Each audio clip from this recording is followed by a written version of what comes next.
जो हिसाब से उठे रही थे गेजरा भांति उठी फट से दब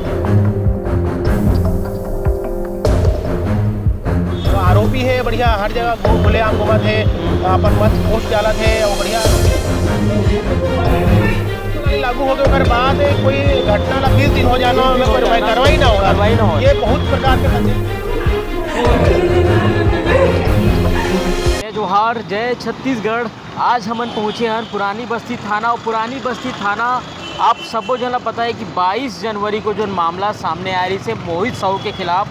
मामला जो है केस दर्ज हुए, लेकिन अभी तक इनमें का कुछ कार्रवाई होना बाकी है, का कुछ विवेचना चलत है पुलिस के। ये जम्मो चीज़ जो है आज हम गोट बात करें हम ताबिर भैया का कहना है पुरानी बस्ती टीआई बात ये है कि भाई घटना अगर 20 दिन हो गए कोई भी घटना अगर 20 दिन हो जाना और कोई कार्रवाई ना होना कई प्रकार संदेह जन्म देते यही पाए के हम यहाँ पे आए ना पर पतादाजी करने के मामला का हुई भाई करके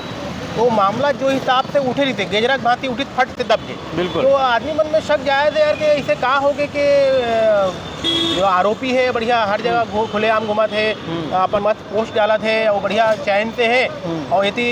पीड़िता के पता नहीं रही थे बिल्कुल तो हमने यही पता लगाया ना भाई क्या मामला है ये जो बोले हैं तो आप मन सुनबेज करो कि मन जो टीआई या वो एसीपी जो बताया हमला। लेकिन एक बात जरूर है चंदू की जब कमिश्नरेट प्रणाली लागू हो गए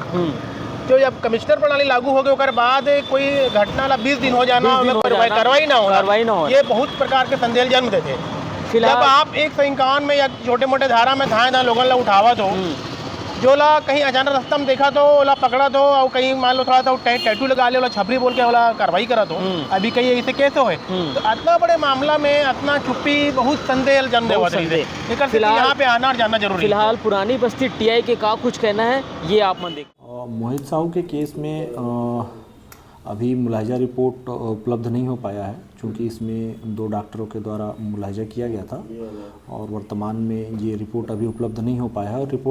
रिपोर्ट के आधार पे ही उसमें और धाराएं जुड़ने या न जुड़ने के संबंध में कार्रवाई की जाएगी और जिस तरह जैसे ही रिपोर्ट प्राप्त होता है उसके पश्चात अग्रिम कार्रवाई की जाएगी। एसीपी का कहा था ये बिल्कुल जी सर बताइए सर मोहित वाले मामले में मामला कहाँ फंसा हुआ है? थाना पुरानी बस्ती में आवेदिका के कथन के आधार पर मोहित साहू के खिलाफ में अपराध पंजीबद्ध कर लिया गया था क्योंकि उस समय उसकी एमएलसी कराई गई थी और एमएलसी में कुछ चीज़ डॉक्टर के द्वारा एडवाइस किया गया था जिसकी रिपोर्ट आज दिनांक तक प्राप्त है।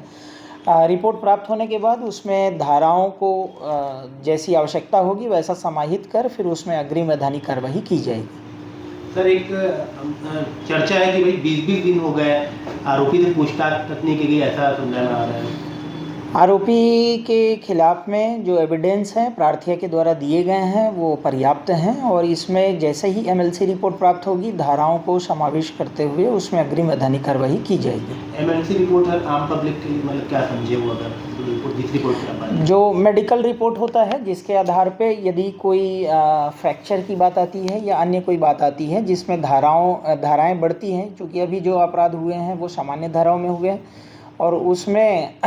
यदि धाराएं बढ़ती हैं तो उसमें अजमानती धारा में गिरफ्तारी की जाएगी। तो आप सबको जो एक बार फिर से मैं आप बता दूं कि 22 जनवरी को जो है मोहित साहू के खिलाफ मामला सामने आई से पुरानी बस्ती थाना में तो ये जो मामला है आप बिल्कुल दिन का है ड्रामा भी बहुत हुई बिल्कुल ड्रामा भी बहुत हुआ थे काबर के अलग अलग हमन देखे हन फिनाइल के जो है वही से वही था ओकर बाद अच्छे लगी लोगन ला के का मामला कैसे दब गया मामला कैसे कुछ नहीं होने करके ये भी बात आ रही है। तो फिलहाल ये जो जानकारी है आप सब जो देना रही से काबर की 20 दिन हो गए मामला में आखिर का कुछ कार्रवाई हुई का कुछ अभी होने वाला है आप देखे हो कि पुलिस अफसर में क्या आखिर का कुछ कहना है जो अभी कार्रवाई जैसे मेडिकल रिपोर्ट आई उसके बाद अगला कदम पुलिस उठाई और कार्रवाई हो। फिलहाल जो अपडेट आई पत्रिका आप सबो जन तक पहुँचाए की कोशिश करी।